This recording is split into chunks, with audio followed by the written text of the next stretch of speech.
नमस्कार, आप देख रहे हैं न्यूज 24 फर्स्ट एक्सप्रेस और आपके साथ मैं हूं ममता सिंह। तो चलिए शुरुआत करते हैं आज की कुछ खास बड़ी खबर से।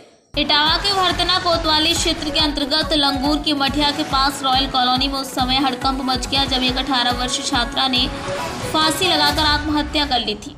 रॉयल कॉलोनी निवासी 18 वर्षीय मुस्कान शंकवार पुत्री स्वर्गीय जगदीश शंकवार ने कुछ दिन पहले घर के कमरे की चौखट पर दुपट्टे से फांसी पर लटकते हुए मिली थी। परिजन किसी काम से घर से बाहर गए हुए थे। छात्रा की मां को जब सूचना मिली तो छात्रा घर पहुंची तो छात्रा फांसी पर लटकती हुई मिली तो होश उड़ गए। मृतक बालिका 82 की छात्रा थी। मृतक के पिता जगदीश शंकवार की बीते कुछ दिनों पहले मृत्यु हो चुकी है तथा मृतका की मां बाजार में एक हलवाई की दुकान पर काम करती है।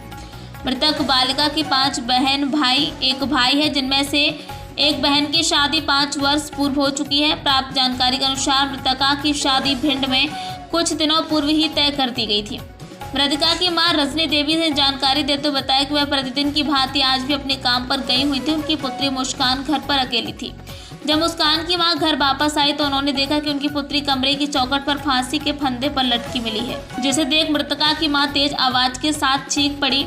चीख पुकार सुनकर के पड़ोसी तथा आसपास के लोग इकट्ठा हो गए, जिसके बाद स्थानीय पुलिस प्रशासन को उक्त घटना से अवगत कराया गया। सूचना मिलते ही स्थानीय पुलिस मौके पर पहुंची और शव को फंदे से नीचे उतारकर जांच पड़ताल के साथ ही पंचनामा भरकर सबको पोस्टमार्टम के लिए भेजा गया था। मृतक युवती के फोन को भी स्थानीय पुलिस के द्वारा अपने कब्जे में ले लिया गया है। वह छात्रा की मां ने अपने सगे भतीजे पर हत्या का आरोप लगाया था। छात्रा की मां ने बताया, कई दिन से हमारी बेटी को परेशान कर रहा था और बड़ी घटना करने की धमकी दे रहा था। घटना के समय आसपास ही देखा गया। छात्र की मां ने बताया, आरोपी को पुलिस ने पकड़कर 2 दिन बाद छोड़ दिया है, जिसकी पीड़ित परिवार भयभीत है। छात्रा की मां ने आरोपी को जल्द कार्रवाई करने और न्याय की गुहार लगाई। 24 फर्स्ट एक्सप्रेस के लिए ब्यूरो रिपोर्ट। अच्छा, आपके घर पे कुछ दिन पहले एक घटना हुई थी। जी, हमारी बिटिया की। क्या हुआ था, क्या पूरा मामला है? हम तो यहाँ से हम बल्ली खस्ता वाले के यहाँ काम करते हैं। हमारे पास फ़ोन गया मेरे दमान का कि मम्मी मुस्कान फ़ोन नहीं उठा रही है। तो हमने बेटा हम घर जा रहे हैं तो हमारे पास मेरे भतीजे का फ़ोन आया नितिन का कि बुआ कहाँ हो। हमने की बिल्ला हम दुकान पे हैं। फिर उसके बाद हमें तुरंत ही फ़ोन आया उसके दोस्त का अभिषेक का कि बुआ कहाँ हो, मैंने की दुकान पे हैं। इन दोनों लोगों ने हमसे मात्र एक ही बात पूछी, फ़ोन काट दिया। दमान का हमारे मम्मी कहाँ हो। हमने की ऐसी भी से हम आ रहे घर पे आए तो हमने आवाज़ दी। हमने नितिन से कहा, नितिन कमीना कहाँ है, घर पे आ। तो बोला भैया ला रहे बुआ हम कुंवर आए हैं।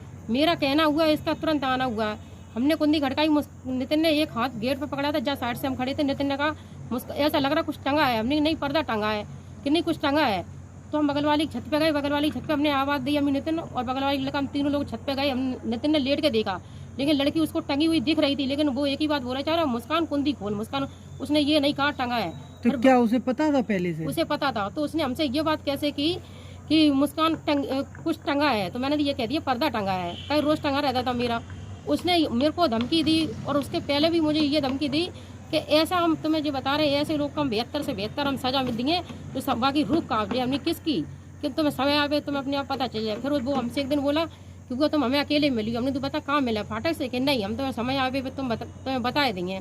हम ठीक है बताए दियो, लेकिन मुझे ये पता नहीं था ये यहाँ मेरे घर पे आया है। तो ये आपके घर पे पहले से रहता था? नहीं, हमारे घर पर ये बाहर अहमदाबाद था। ये 8 तारीख को फिरोजाबाद आया अपने मामा घर, 9 तारीख को मेरे घर आया। हमने सी मारा इससे कहा था कमीने तूने मेरे को धमकी दी दमाद को तू मेरे घर आना। बोलो ठीक है। जब पर जी आया हमसे बोला कुछ नहीं, चाय पी और घर चला गया जी। तो आपकी इससे वैसे कभी कोई झगड़ा विवाद हुआ हमारी था? उससे अच्छा हमारा भतीजा था, हमारी कोई बहस नहीं, कुछ भी हमारी नहीं। घर की तरह आता जाता था, हम लोग घर जाते आते थे, बोलते चलते, कोई हमारी इससे वो नहीं थी। तो जिस वक्त ये घटना हुई थी उस वक्त ये कहाँ था लड़का? अब हमने उससे पूछा कहाँ है तो ये बोला कुंवर आया है। जब हमने कमीने घर पे आया तो तुरंत ही आ गया, तो इसका मतलब जी यही था। तो आपने फिर क्या कार्रवाई के लिए क्या किया? हम तो सर उस दिन जब पुलिस आ गई, पुलिस वाले ने जब उतारा तो हम लोगों ने सब जितने मोहल्ले के खड़े सब लोग अंदर गए तो देखा टंगा हुआ है, लेकिन पुलिस वाले ने हाथ नहीं लगाया। उतारा मैंने तो हमने ये की बात कही, सर इसको छोड़ना नहीं, सर इसको छोड़ना नहीं, सब इसी का काम है। इसने मुझे भी धमकी दी और मेरे से भी ये कहा तुम अकेले हमें मिलना नहीं, बता कहाँ मिले। पर इसने हम ना मिलके मेरी लड़की मिल गई। सर इसी का काम है, इसको छोड़ना नहीं। अगर हमें न्याय नहीं मिला तो इसे भी छोड़ना नहीं। तो उसके बाद पकड़ा गया था? पकड़ा गया। फिर पुलिस मेरे साथ में आई, उनने पूछा कहाँ रहता नहीं था, हमने नाम पता बताया, उसको पकड़ के ले गई। कितने दिन पुलिस ने रखा इसको? ये 4 दिन रहा। चौथे दिन बाद ये छूट के घर आ गया। लेकिन मेरी भाभी अभी सभी मोहल्ला वाले बता रहे हैं 1.5 लाख रुपए से ये छूट गया। हमने अपने भतीजे से भी बात करी कल, वो लड़के की किस्म खा के बोल रहा है कि बुआ हम तुम्हें सही बात बता रहे, वो घर पे छूट गया है। उस दिन से मेरे घर से कोई गाँव से घर कोई नहीं आया। तो उसने पैसे दिए पुलिस को? हाँ, वो लोग यही बोल रहे हैं कि 1.5 लाख रुपए दिए पुलिस को और छोड़ दिया है। तो पुलिस क्या कार्रवाई कर रही है आपके हम तो लिए? जब गए तो पुलिस वाले ने ये कह दिया, हम जो नंबर है और ये फोन हम भिजवाएंगे तभी तो हम आपको बताएंगे, आप घर जाओ। तो आप क्या चाहती हैं? हम इंसाफ चाहते हैं सर। हमारी लड़की मरी, इसलिए हम देखो मेहनत मजदूरी करते हैं, मेरे आगे पीछे कोई नहीं है हमें। और तो किसने मारा आपकी लड़की को? मेरे भतीजे ने मारा, नितिन आपका ने। स्पष्ट रूप से कहना है कि आपकी बेटी की हत्या करने के बाद उसे आत्महत्या का रूप दे दिया गया है। हाँ, मेरी लड़की को उसी ने मारा, इसलिए मुझे भी धमकी दी, मेरे दामाद को भी धमकी दी और मुझे भी उसने अकेले में बुलाया था, लेकिन हम दुकान चले गए। क्या चाहती हैं अब आपकी मुख्य मांग क्या है शासन प्रशासन से? मुझे क्या तो उम्मीद यही है, उसे सजा मिलनी चाहिए। और मेरा नाम मुकदमा वो लिखा उनने, मुझसे ये कह दिया आप घर जाओ। दोषियों के खिलाफ कोई कार्रवाई नहीं? और कोई बात नहीं लिखे, उसी ने हमें फोन करा, अब शेखना और इसने हमें फोन करा है, इसी का हाथ है।